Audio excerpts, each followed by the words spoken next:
One of the things that is central to all these algorithms is the use of intravascular imaging. OCT, when possible, should be used to try and understand the degree and severity of calcification that we're dealing with. And this in turn will allow us to adopt the most appropriate approach to dealing with the calcification that we see. Now, there are a number of different modalities that can be used to modify coronary calcium, and these range from cheaper modalities such as a non-compliant balloon to advanced modalities such as intravascular lithotripsy or atherectomy, which are far more expensive. This is another approach which looks a bit like the London Underground that we see from the UK. And in this, again, you can see that imaging with OCT, when possible, would be the best approach here to try and understand just how much calcium we have to deal with and what the most appropriate modality to deal with it would be. So this evening I'll be talking about shockwave or intravascular lithotripsy. This is a intravascular lithotripsy system with, you can see the generator, which usually hangs on an IV pole. It's battery powered and it has no external connections. This connects to a connector cable, which in turn is connected to a disposable IVL catheter. And this is a close-up view of the IVL catheter. These catheters are available in sizes from 2.5 to 4 millimeters in 0.5 millimeter increments. They can be used on a standard guide wire and in a 6 French guide catheter. There are 2 emitters in the coronary catheter. The first emitter, which is the more distal emitter, is 4 millimeters away from the distal marker, and the proximal emitter is 2 millimeters from the proximal marker. The distance between the 2 emitters is 6 millimeters. These devices are usually inflated to 4 atmospheres, but can even be used at 2 atmospheres as long as you get good apposition without any air in the balloon. When we use these shockwave devices, what happens is the electrical energy is delivered to the emitters, and this initiates a steam bubble which expands and collapses, creating a sonic pressure wave. And that sonic pressure wave transmission of energy outwards is what is used to crack the calcium and allow expansion of the vessel adequately. Now, intravascular lithotripsy has a number of advantages over other calcium modification tools. Firstly, there's no need to use a specialized wire.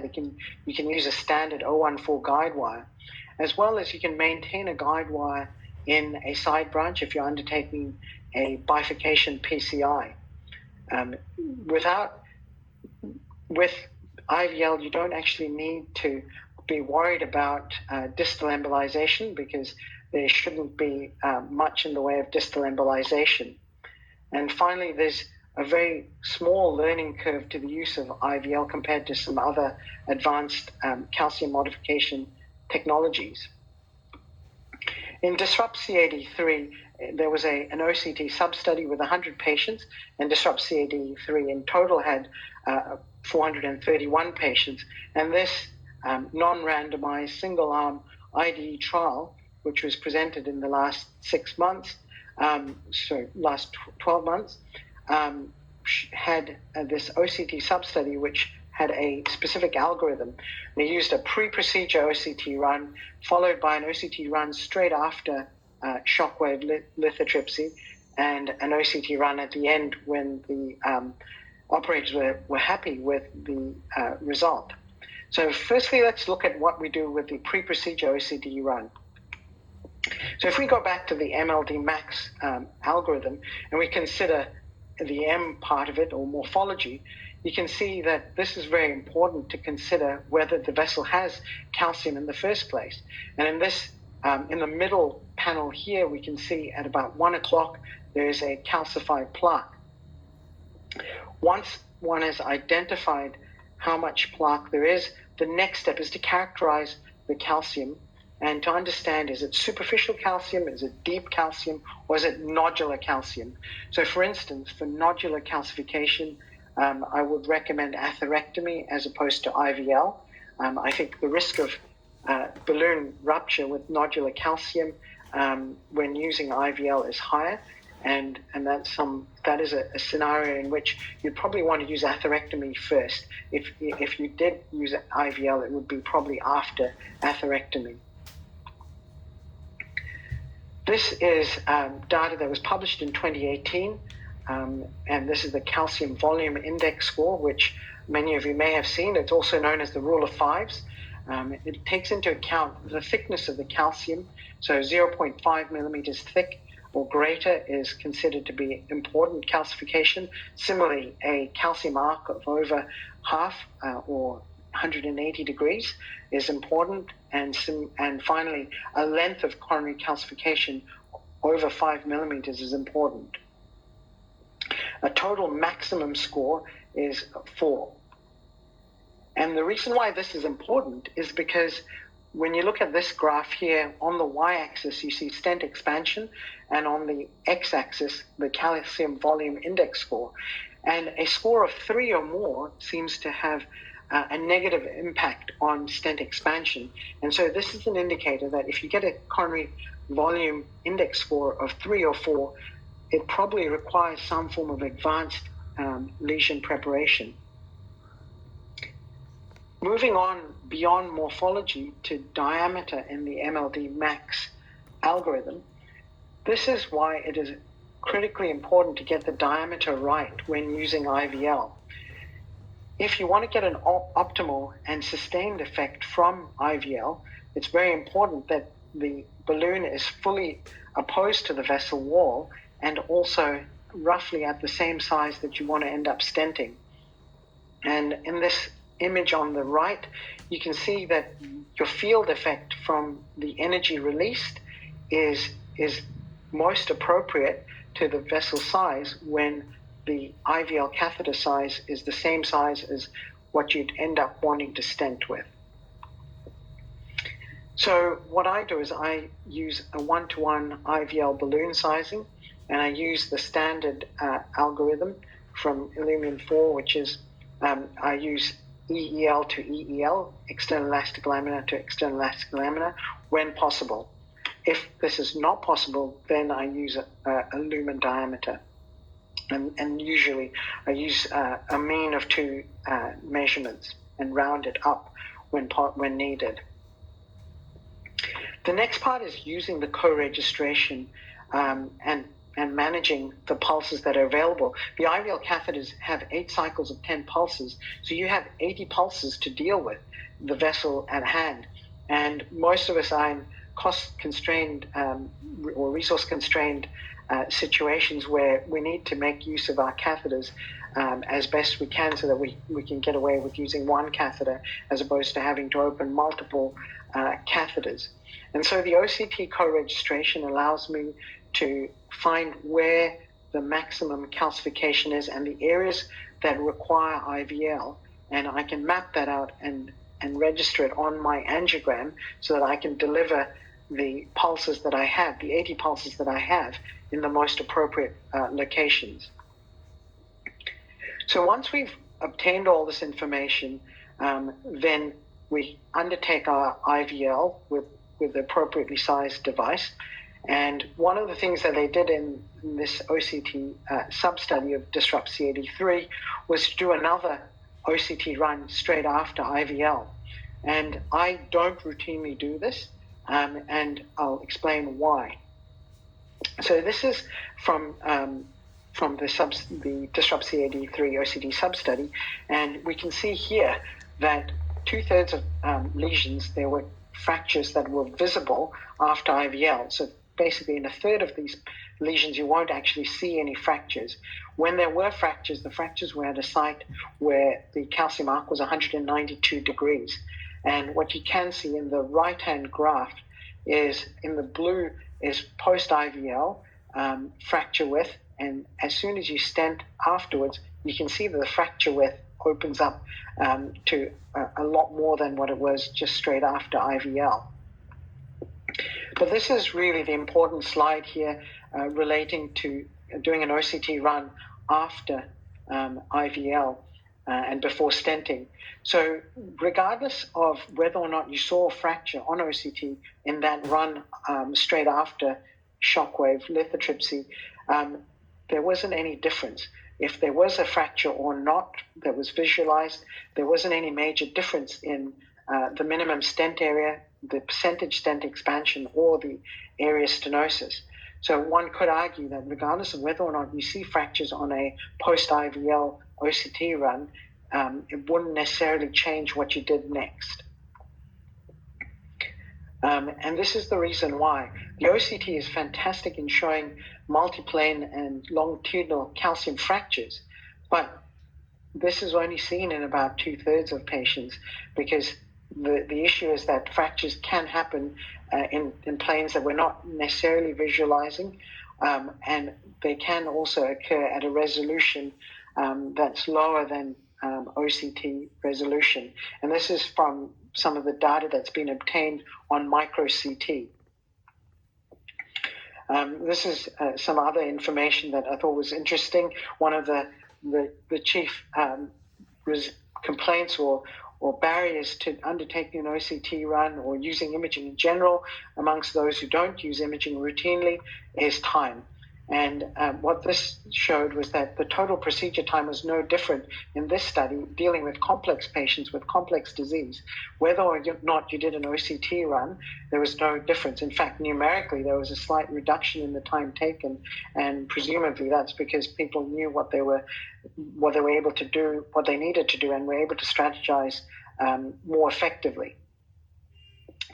This is some other interesting data as we leave Disrupt C83, that if you look at all patients at 30 days, the non-Q wave MI rate was 6% and Q wave MI rate of 7%.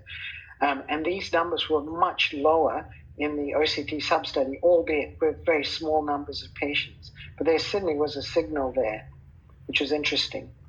And finally, we look at the post-stent delivery OCT run, and I'm not going to dwell on this, but this relates to the MAX part of the MLD MAX algorithm, where we're looking for dissections that are important dissections. We're looking at apposition, and we're also looking at expansion and trying to aim for 80% or ideally over 90% expansion and a minimum stent area of over 4.5. So now I'd like to move on to an illustrative case that I undertook at Auckland City Hospital. This is a 66-year-old man who was admitted under our care with a non-ST elevation myocardial infarction, and he also had a concomitant atrial tachyarrhythmia. His only background was that past medical history was that of hypertension.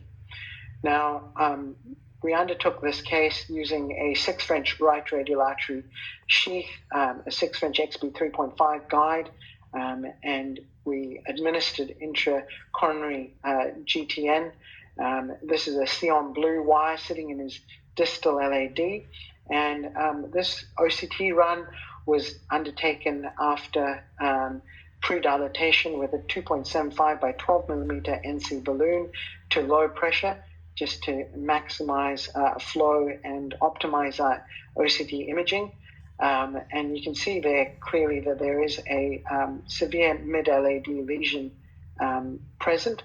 And on this angiogram, you can see there's possibly a little bit of calcification, but we went on to have a more close look at it. And here you can see the OCT run, and just coming up here, there's a segment where you can see 360 degrees of calcification, and you can see that the disease seems to span at least 20 to 30 millimeters, probably about 20 millimeters. And this is just a still image, and you can see that there's circumferential calcification. It's quite severe calcification. Definitely over 0.5 millimeters in thickness, and the arc is 360 degrees. So moving on then to look at how long this calcification extended, I measured it out. It extended 8 millimeters. And so when you add up the calcium volume index score, it was 4, suggesting that we should do some form of calcium modification. And here, this was not nodular calcium, this was superficial and deep calcification. So decided to undertake IVL. And measuring this out, 1-to-1 EL to EL sizing, I came up with a 3.5 millimeter shockwave balloon. And this shows you that I stopped this at the point on the OCT run where I could see the maximum calcification, and that really highlighted the area that I needed to focus my shockwave pulses on, and so most of the energy was delivered in this location. So as I mentioned, we delivered all 8 cycles of a 3.5 by 12 millimeter shockwave balloon, pre-dilated post-IVL with a 3.5 millimeter by 15 millimeter NC balloon to high pressure, and then stented with a Zions 3.5 by 28 millimeter drug-eluting stent. There was post-dilated distally with a 3.5 balloon and proximally with a 4.0 by 12 millimeter NC balloon. This was our final angiographic run with OCT, and just show you the final result on OCT. So immediately you can see from the lumen view there that there was excellent apposition and expansion throughout, and there was no significant proximal or distal stent edge vessel trauma. So overall, this was a very good result, and we're very pleased with it.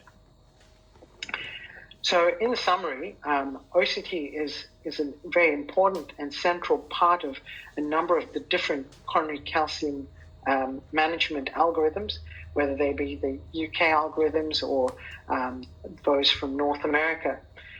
We use OCT for identification and characterization of coronary calcification, and it also allows us to use very costly calcium modification strategies in an appropriate and rational manner. With IVL, OCT facilitates the correct sizing of our devices and helps us to target delivery of therapy.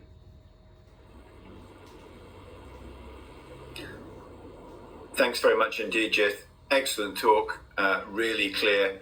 Some quite controversial points there, but very, very interesting to see the juxtaposition of OCT imaging with this novel calcium modification technique.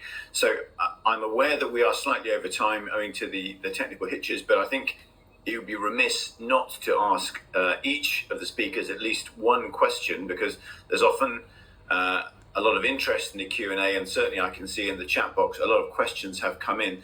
Maybe I can actually just start by asking Dr. Kaneko-sensei, can I ask you, Yes. You demonstrated very nicely if you like, the old way on one of your slides of using intravascular imaging and the multiple runs that are necessary during a procedure. And of course, MLD Max simplifies that down to just 2 runs. In your opinion, have you seen some improved cath lab efficiency? And I hope you've not seen any sacrificing of the end result of PCI. So 2 questions in one there. So to make it clear, number 1, do you think this is more efficient for your cath lab? And have you sacrificed anything in terms of the results of the PCI?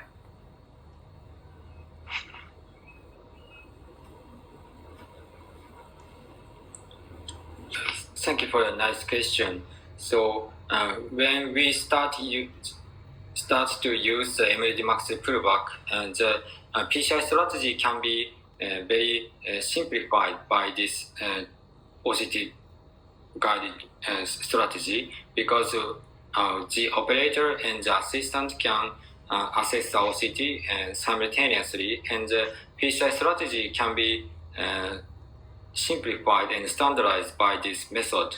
So we start to use MLD Max pullback, the PCI, the rate of PCI success remain high, and the complication rate remain low, because baseline OCT assessment can inform us about the calcification and lipidic plaque, and so many information. So we can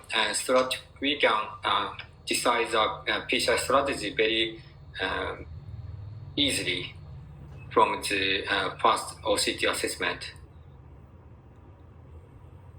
Great, thank you very much indeed. That's really clear.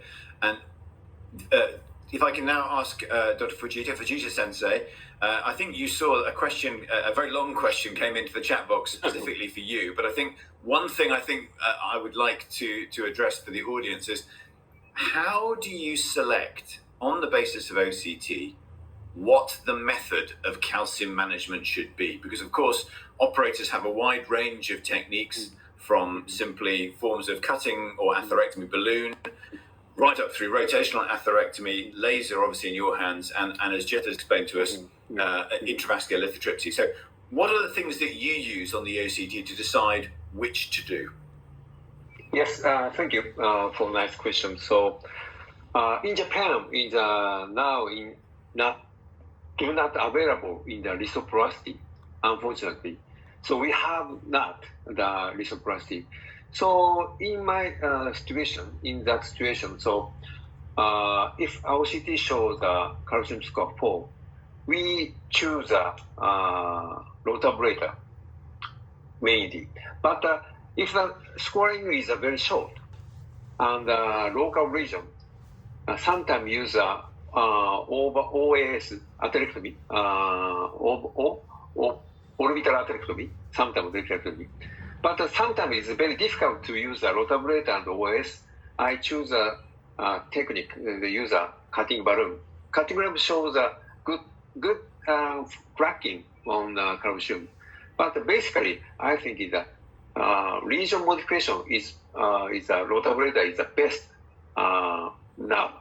But if we launch the IVL, so maybe we change the mind and change our strategy. So rotablator means is past IVUS and past OCT and past IVL. Do not developing, don't need so far. So I'd like to want to get the OCT and lithotripsy. And I want to, now OCT shows which part is very difficult to dilate. But next Euterion 1.0 or next generation 2.0 is easy to access, easy to confirm how the region is difficult to dilate. So it is easy to use a rotablator and the cutting balloon and so on.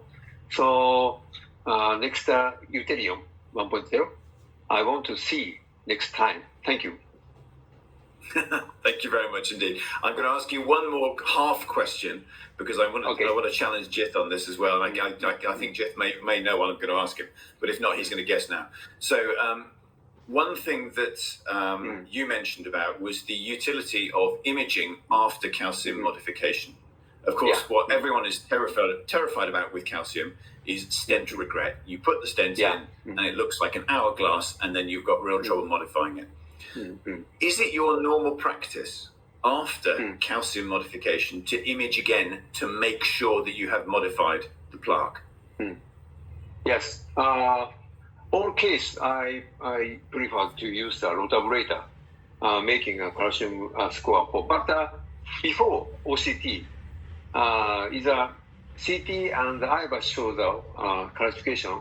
I prefer to use a rotablator. Then after the MBD Max or OCT launch, my rotablator case is decreasing. It means OCT shows true difficult to dilatation region is clear. IVUS not clear. So I prefer to use OCT, and the rotablator is decreasing. So, but my opinion, classification is should be used some region modification. Mainly use a rotablator is safe. Okay. Great. Thanks very much. That's very clear. So, Jith, if I Thank can, you. so thanks for being patient and waiting on with us to the end here. But I want to ask you a bit about the utility of post IVL, in particular OCT imaging. And of course, you showed us the data from Disrupt 3 CAD, which are compelling and suggest that you don't need to do an extra run. But what about for the average operator, the novice operator, who wants to make sure that even after he's used the IVL, he's going to get the same result that the experts get? Look, I mean, I think that's very interesting. What I would suggest is to use an NC balloon sized 1-to-1, and what you can do is I usually go through to make sure that I've got a complete expansion of an NC balloon. So in a 3.5 vessel, I'll usually go back and pre-dilate it again post IVL with a 3.5 balloon to high pressure. I have the confidence, having measured it in my initial OCT, that I'm not oversizing, and I do tend to respect the maximum size and definitely go down a size. If it's a 3.75, I'll go down to 3.5. I think if you respect those guidelines, and then you use a 3.5 balloon, take it to high pressure. If you're really concerned, look at it in 2 different angles, make sure that there's no waste on that, and then go ahead and stent. The reality is that with the IVL balloons, we usually only go up to something like 2 to 4 atmospheres. I tend not to go above 4 atmospheres with that. So with a very low pressure in the balloon, I know that I've got full expansion. But if there is any concern that there's incomplete expansion of a balloon, I will then take an alternative modality, such as a scoring balloon or a cutting balloon. Okay, that's very clear. So you would use that sort of consolidation with a non-compliant balloon as a kind of if you like, almost a surrogate for imaging, as one would do for rotational atherectomy, to ensure that you have actually reduced the compliance of the vessel, as you've outlined. Yeah. And again, a final adjunctive question. You've obviously talked about your use of the MLD Max algorithm. You've talked about your use of IVL. From what you've said about Disrupt 3 CAD, the lack of need for extra imaging runs, it would appear that the use of IVL and MLD Max seem to fit together very nicely. Is that your experience? Absolutely. I think you want to be absolutely sure about your vessel size so that you can size the IVL catheter balloon appropriately. And if you go for 1-to-1 sizing at low pressure, I think that's when you get the best results. That is quite clear. And obviously those people who just use angiographic imaging to size their IVL balloon, I suspect will be grossly undersizing the IVL balloon and are at risk of suboptimal results. Thanks very much indeed. I think I'm going to give you that. I'm going to let you have the final word, Jith. So thank you very much indeed. I would like to thank everyone for staying online and for bearing with us with those minor technical hitches. I'd also like to thank all 3 of the expert speakers for the fabulous presentations. I hope you, the audience, have taken away some important nuggets of information from these talks and the discussion we've had. I think what's clear is that from all the speakers, imaging is a sine qua non. It's absolutely mandatory if you want to get a good result with any form of calcium modification. We've seen the utility of OCT in particular in the setting of calcium modification, especially with the intravascular lithotripsy technique. And I think we've also seen how the MLD Max algorithm can be used very effectively in the setting of complex calcific disease to achieve excellent results. So, in closing, thanks very much for your attention. I hope you're all looking forward to the new iteration of the software, which will allow automated calcium detection and may even make things easier for you. Until the next Digital Dialogues, please stay safe, take care, and thanks again for joining us. Please stay online. There'll be a very short survey poll at the end here. I appreciate you. We're well over the hour, but 2 more minutes of your time would be greatly appreciated. Thanks again, and thanks once again to all the speakers.